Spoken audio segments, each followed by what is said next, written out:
Last week I was in Fort Lauderdale driving this vehicle, the Lexus RZ, and it had just got a crazy discount from 24 to 25 on the, I just realized my light's off. Computer, turn on studio lights. All right, so the starting price has been dropped significantly, like a $10,000 price drop on the Lexus RZ front wheel drive. And driving, watch my driving impressions. It's fantastic. It's a really, really good city EV. Very luxurious, super quiet, crazy smooth, really nice materials, cool design. I like the design as long as it's not the two-tone, but I like the design better than even the RX.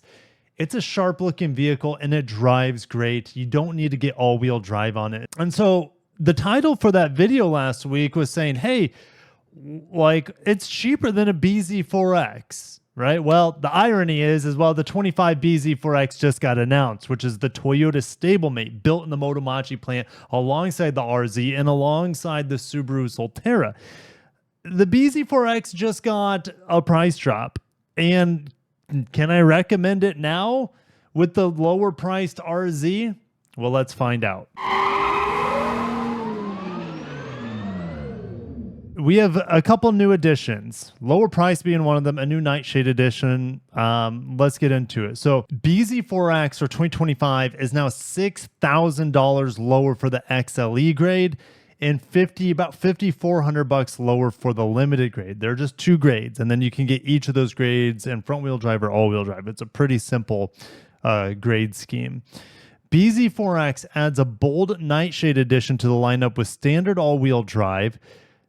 I mean, here's the thing. If you absolutely need all-wheel drive, maybe not a BEV might not be the right answer for you, because if you need all-wheel drive in a bad weather climate, then your battery range is going to go down. Your energy efficiency is going to go down in the wintertime. And these guys, RZs and bZ4X on this ET and GA platform, they're already terrible at charging quickly on a DC fast charger. So I really don't recommend them in cold weather.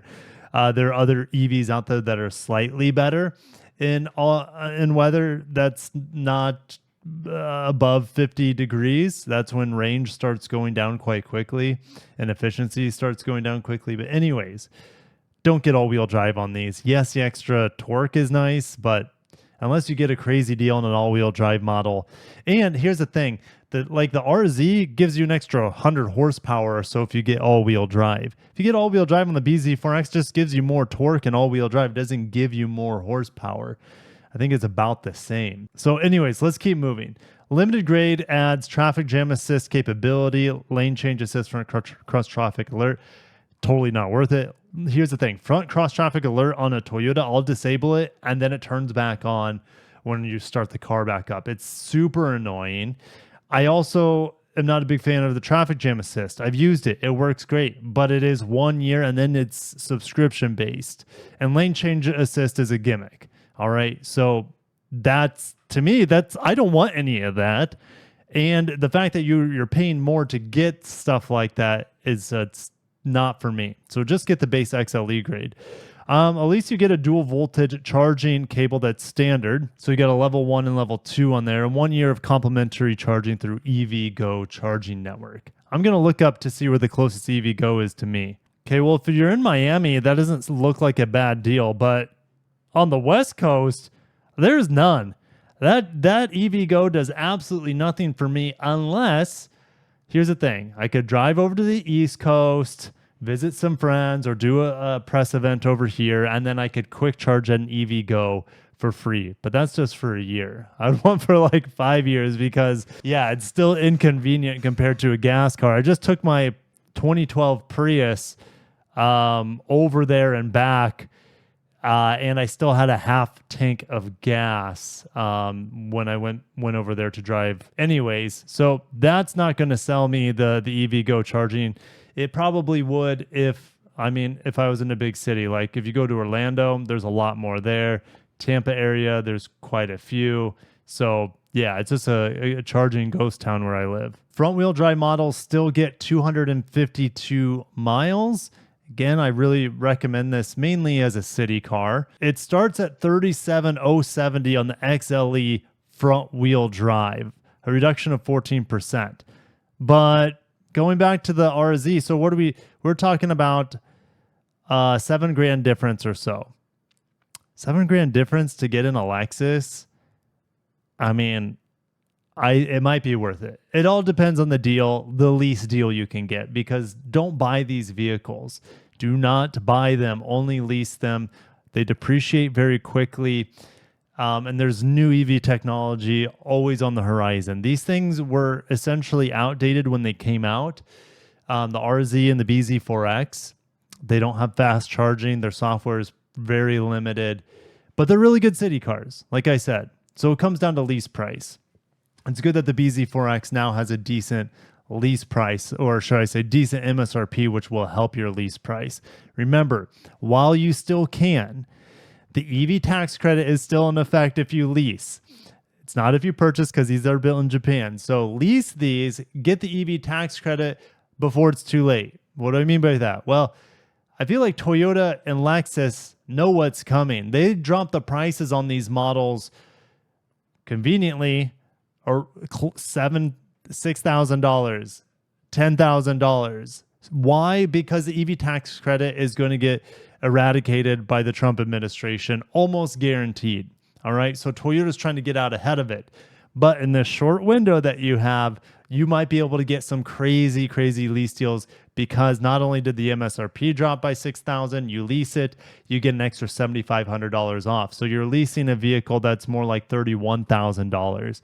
All right. And then there might be additional lease cash. It's just really hard to say, right? It changes month to month. All right. But what about this new Nightshade? Can I recommend it? Well, it has available two-tone windshield pearl. So if we go back to the top, Stormtrooper build, if you're into that, you can get it in heavy metal and the black roof combo. So it's built in the XLE grade. It has 20-inch wheels, so the range is going to go down compared to the 18 or 19-inch wheels on the XLE. So you have black badges, black door handles, black split rear spoiler, which is an option that you see on the limited grade. You had soft text seats on the inside, leather trim steering wheel with red stitching.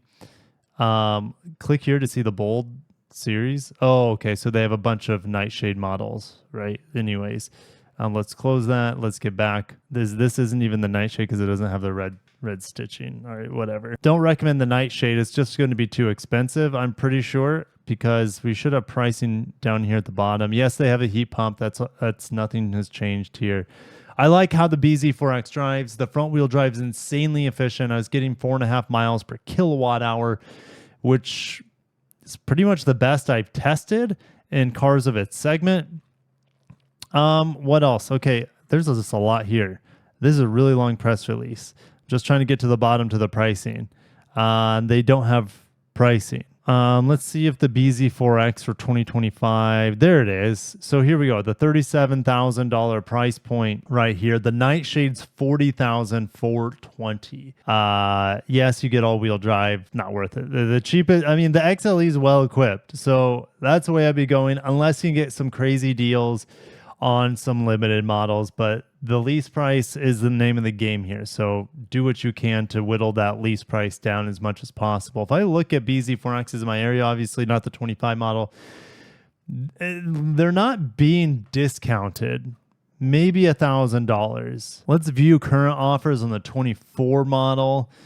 Lease cash, of course, they're going to say the $7,500 lease cash because that is the EV tax credit. Do not buy one, even it's 0%. These things depreciate quickly. Do not put money down on a lease either. I would wait for the 25 model year, wait for the price to drop on that, on the new MSRP, and then also take advantage of the $7,500 tax credit. I have one other announcement. I just saw this. I will be at CES for Honda. And then I was talking to David last night, and he knew Toyota was going to be there for Woven City. Specifically, Akio Toyota is going to be there at CES. I saw him last year at the Japan Mobility Show. That was the first time I saw him. He's literally like a living deity in Japan. It was quite insane to see him parade through the Japan Mobility Show on a golf cart, getting individual tours by the CEOs at each individual car booth, from Mercedes to Honda to Mazda, etc. And the employees for these other companies head down bowing as he was parading by on, not parading, I say parading, but it was like a parade, but it was more like a religious procession. That's the closest thing we have, all right, in America, as if something of holy or great importance is coming by you. You bow your head in humility and unworthiness, and that's what all these people were doing from all these other car manufacturers.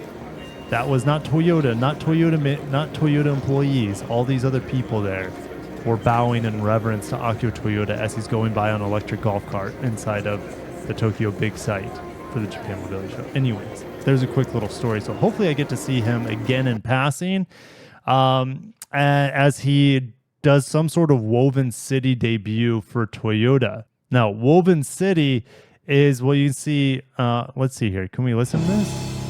Yeah, you guys can hear. I'll be quiet. Get the headphones.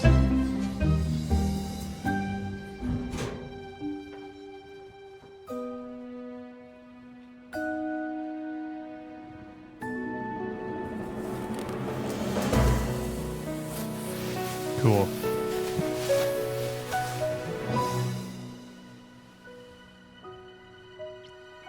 Welcome to Woven City. All right. So obviously that's at the foot of Mount Fuji. January 6th will be, so that's when I'm traveling to Las Vegas for CES. But as far as I'm aware, Toyota's never had a CES debut. So this will be fun to see what Toyota announces. Expect hydrogen fuel cell technology, and I don't know. I don't know what they're doing in Woven City, but it'll be cool to see what they have been working on. And Akio Toyoda will be there. So I'll be a little bit starstruck. Fingers crossed I'll get to see him. But anyways, ending it there. Thank you guys for watching. I'll catch you in the next one. Stay tuned for more Toyota updates, Japanese car updates, and auto industry updates in general. Thank you guys for watching. Peace out.